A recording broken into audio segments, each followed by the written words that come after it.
Accidentally turned off the phone here. Well, there's the Sherman. Water's on the back. So I always silicone it down. I got 2 bumpers on this thing, aft and forward. And I like it that way.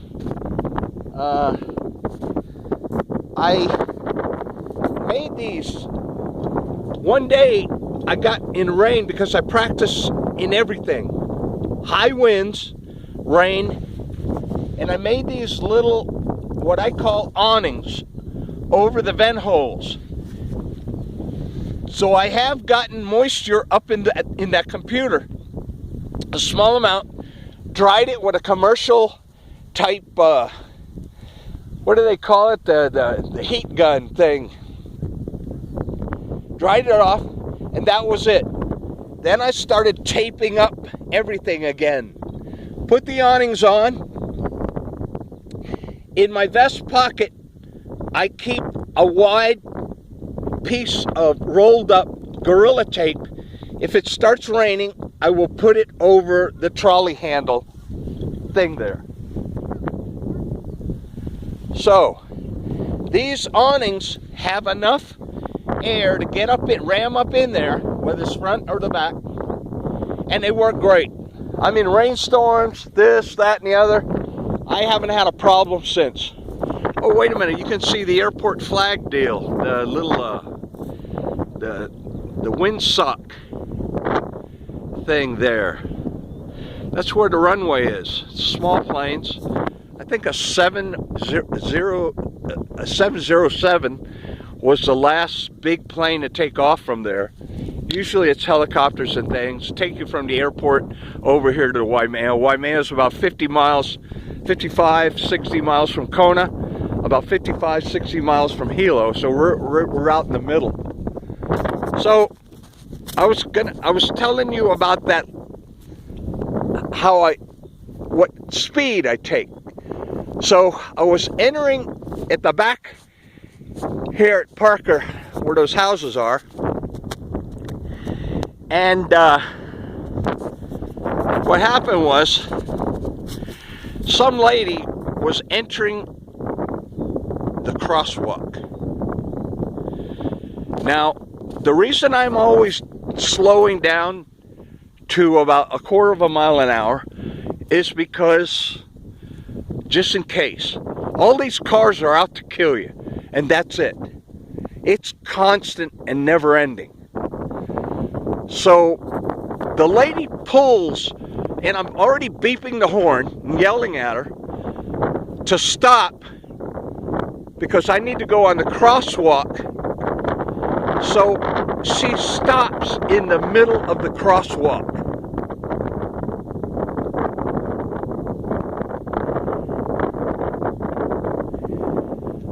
Where do I got to go at 1/4 mile an hour, not knowing what I'm doing? I was aiming right for her left rear taillight. And I didn't know that much about carving or swiveling or anything else, shredding at the time. And down I went, flat on my chest. So I'm lying on my back in the middle of this thing, telling this lady, "What's up? Why did she stop like that?" So she didn't have any answer except for being a woman. I find that most people that pull out in front of me are women. It's constant. And you're blowing the horn at them, and they don't understand what's happening. Got this shocked look on their faces like an alien came down in front of them with 8 arms and 8 legs, and they're shocked. It's going to tear them limb from limb. So what happened was, I went down. So I knew I broke 2 of my ribs. I knew that. But I had also broken my arms. 2 hairline fractures right above the armpits, right below the shoulders. So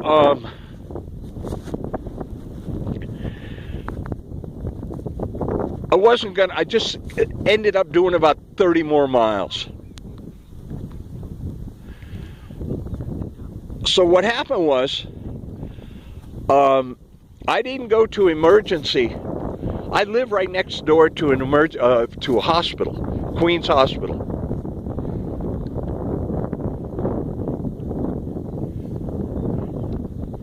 Hey man, leash your dogs. I don't want to get bit. Oh, you're a smart ass, huh? You're a smart ass, huh? I don't want to get bit. Keep them on the leash. Real smart ass, aren't you, brother? See, I got to deal with assholes like this. So, what happened was,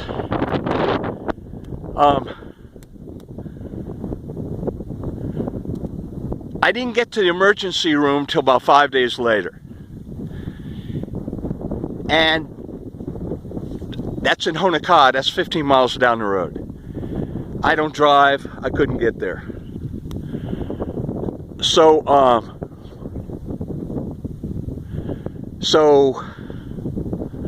let's see if I can get a better look at the mountains here. So, what happened is they x-rayed me, did everything. We already knew I had the what do you call it? The two broken ribs, but they affirmed that I had the two hairline fractures of the upper arms. So, I'm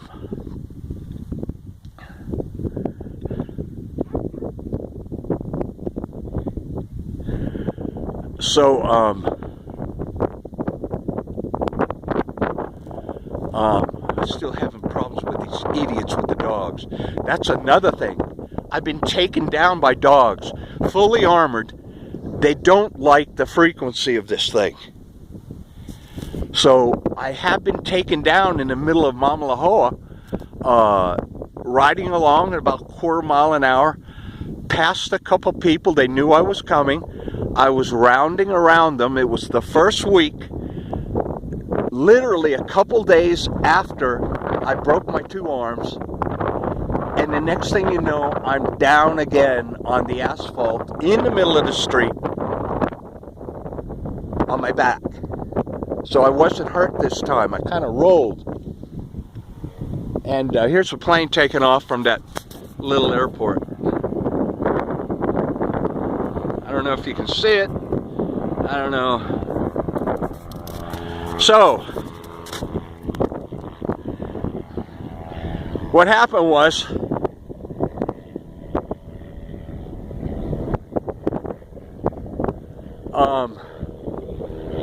after a few minutes of talking, and I'm lying on my back with cars going by me, and finally,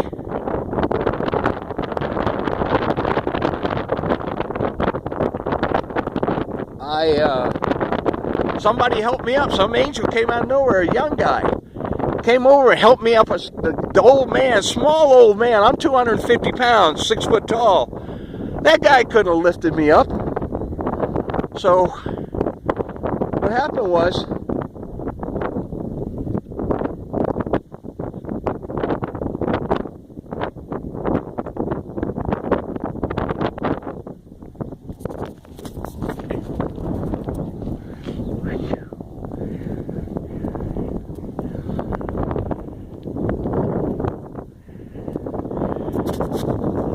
still looking at the people with the dogs giving me dirty looks, like I'm wrong. So finally I get up and told the guy, hey man, hold on to the leash. So that's what I tell people, to hold on to your dog, because they will come after you. I've had little dogs chase me. I've had big dogs chase me. They will come after you. So other than that, I've been riding around with two hairline fractured arms, two broken ribs. I don't give a damn. You know, one thing about me is I'm an evangelist Christian, and I'm always praying. I know it might not seem the way I, being a Christian, talk to that guy like that. But the thing is, I don't want to get bit. All right? So, there's another person with another dog.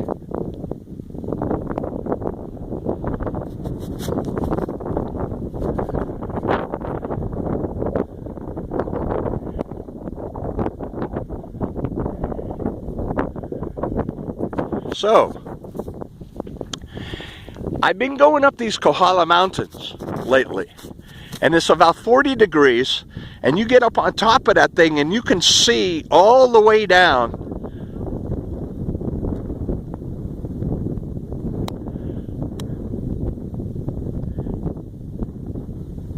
Hey brother, I'm doing a video here. Don't come here starting problems. Yeah, I'm doing video on the Kohala Mountains. What are you coming here to start problems?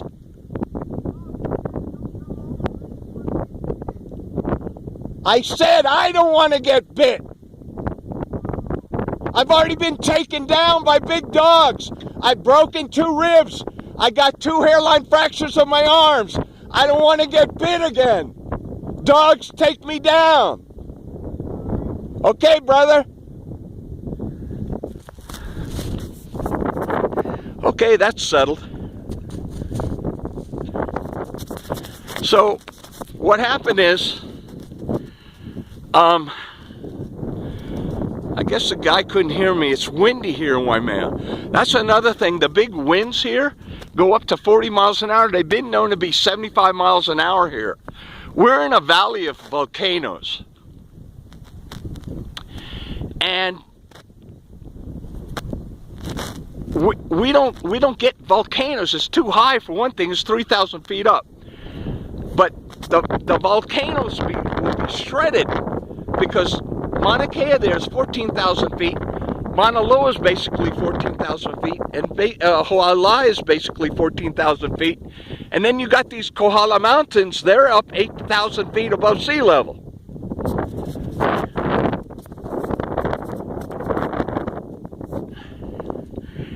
So,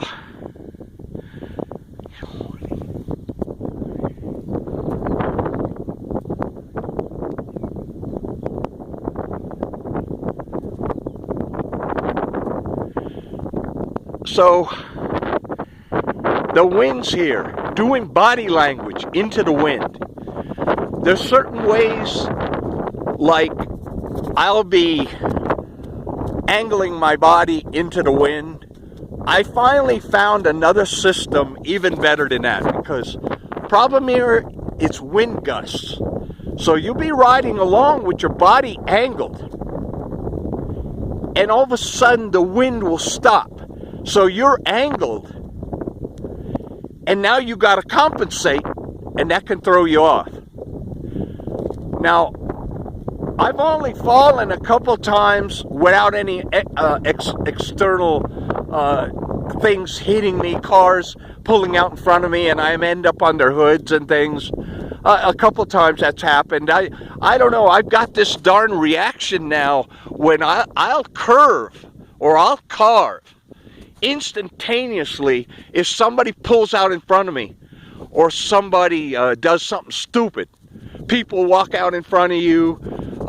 Remember, I'm only doing about a mile an hour or a quarter mile an hour. But I've learned, literally, to react. I don't think about it. I just react. So, what's happening is, I'm doing pretty good. Now, the one thing that I have not learned yet, I cannot understand the concept of having my strong leg on the floorboard and lifting the other floorboard and putting my foot on it and going. I go from pole to pole to pole, 50 miles every day. I plan my trips on what pole I'm going to.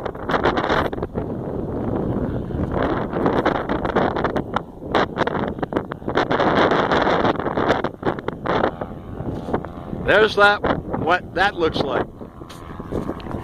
So, see these poles? I still put my right hand on the pole, put my right leg up, and take off.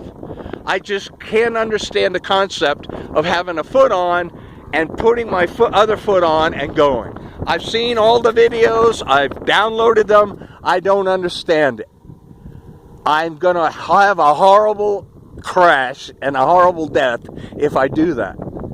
So, when I stop, I can literally slow down to a 16th mile an hour and just stop.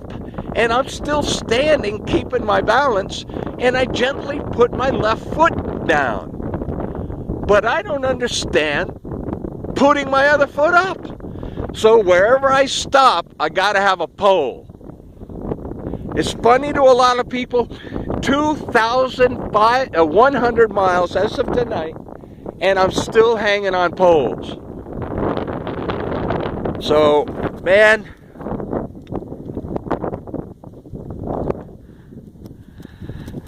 that's what I'm doing. Maybe one day I'll get it and I'll be laughing at how easy it was. I just don't understand how people can get on without being on a pole.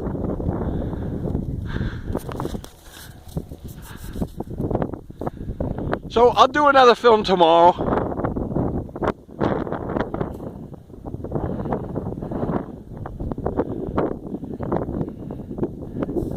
As you know, I'm 6 foot tall, 250 pounds.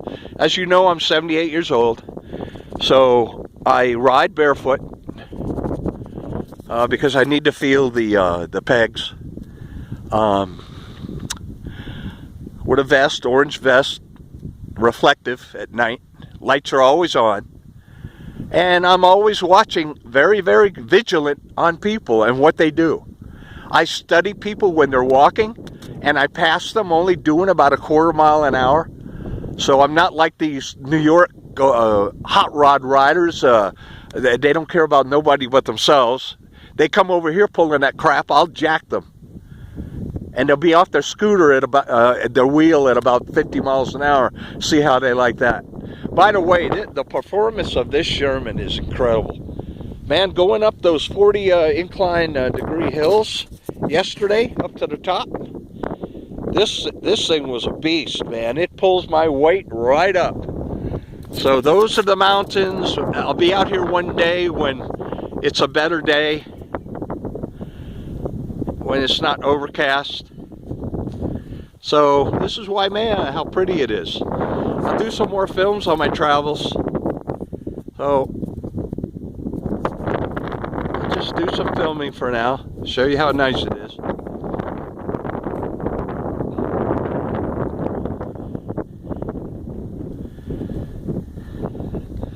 I wish you could see the main mountain. Now my plan is to go up that mountain. So I'm already, that's about to the top, to the summit. It's about 40 miles from where I'm standing. Go around the side roads and things, Saddle Road. So I'll be going up to, that's where all the telescopes are. I'll be going up that soon.